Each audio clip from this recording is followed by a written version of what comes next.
So for me, it's very clear who the winner is between these two bikes.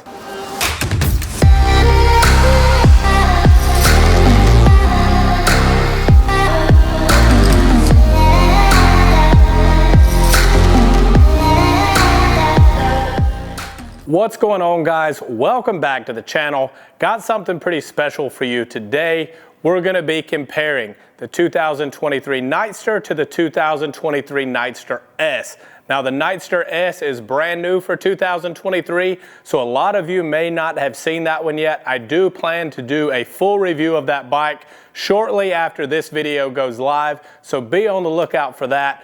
But today we're gonna compare these two motorcycles, show you what's different, and help you decide which one is the best bike for you. So before we jump into things, I want to point out that the Nightster model, which is the one we're looking at right now, only comes in two colors this year. You can get it in this black or this red. Whereas the Nightster S comes in four color options. Here we have the denim black. You can also get it in vivid black. You can get it in yellow, or you can get it in blue.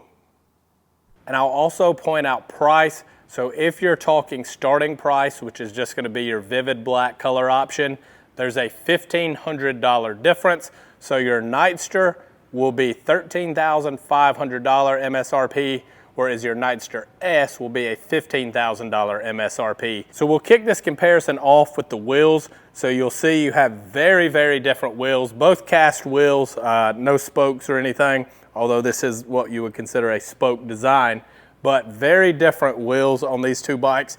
And wheels are gonna be very subjective. I do like the openness on this wheel. I like that there are fewer spokes, but personally, you know, between the two and on the bikes, I think I like this wheel a little bit better. Just seems like a little bit more premium of a wheel. Now, also on the front end, you'll notice that on this one, it's kind of naked. And I don't know if it would look this way if there wasn't another option, but it almost looks unfinished here. You see these wires, you see the bracket for the headlight. It looks like something is missing. So with the Nightster S, they fixed that. It's all covered up with this little cowl or small fairing. Now this thing's gonna do basically nothing for wind deflection. This is all cosmetic, but when you sit back and look at the two of these bikes, I mean, and you may like the stripped down look, but once again, for me, I kind of like the look with this small fairing on there. So I'm gonna go with the Nightster S on this one. Now another big selling point for the Nightster S will be that it comes factory equipped with two uprighting. So you'll see you have passenger pegs that can fold out here, as well as a passenger pillion already on this bike. Now these bikes are identical spec-wise, same engine, same lean angle, same everything.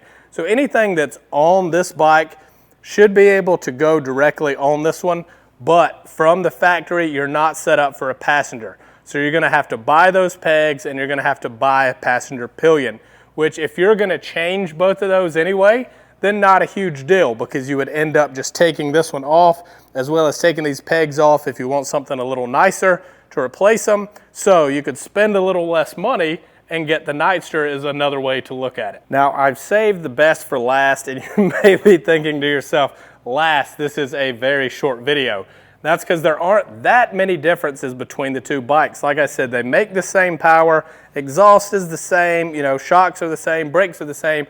All that very important stuff is gonna come the same, but the few subtle differences that there are do make a big difference, and this last detail is not so subtle, and that's going to be the screens. I'm going to turn both of these bikes on in just a second, but I'll kind of go ahead and show you what the Nightster S has and then what the Nightster has. So if you're familiar with Harley Davidson, you probably already know what we're working with, but if not, I'll cut these bikes on really quickly. All right, so I'll cut this bike on so you can see what I'm talking about. So when you hit your switch, it takes just a second to boot up, which is normal with any bike, any screen. So when it comes alive, you see everything is all digital here. But what I really like about this display, for one, to me, that looks really good. It's got all the information on there that you can need. But you can also run navigation on here if it's hooked to your phone. So it runs through your phone navigation, but it's still Navigation up here, you don't have to worry about mounting yourself onto your handlebars if you don't want to, or draining your battery even if you do want to. You can have your screen off, still see your nav here. Same thing with music. You can see all that kind of stuff. Then you have like a bike diagnostics page where it kind of gives you all the info about your bike. That's another thing that's really nice, is being able to see your front and rear tire pressure. I check mine often. I know a lot of people don't. You really, really should, especially when the weather's changing temperatures, but that's for a different thing. Point being, guys, is this thing has a lot of options built in, and this is a really, really nice screen. I think Harley did a phenomenal job on this, and I would like to see this on more models. You know, put this on the Street Bob, put this on the Lowriders, you know, do stuff like that. But that's what you get on the Nightster S. Now on your Nightster model, this is kind of what you get. Sorry for the glare there. So you have an analog speedometer, old school, and some people are going to prefer this. That's the great thing about motorcycling. We all like something a little different for different reasons.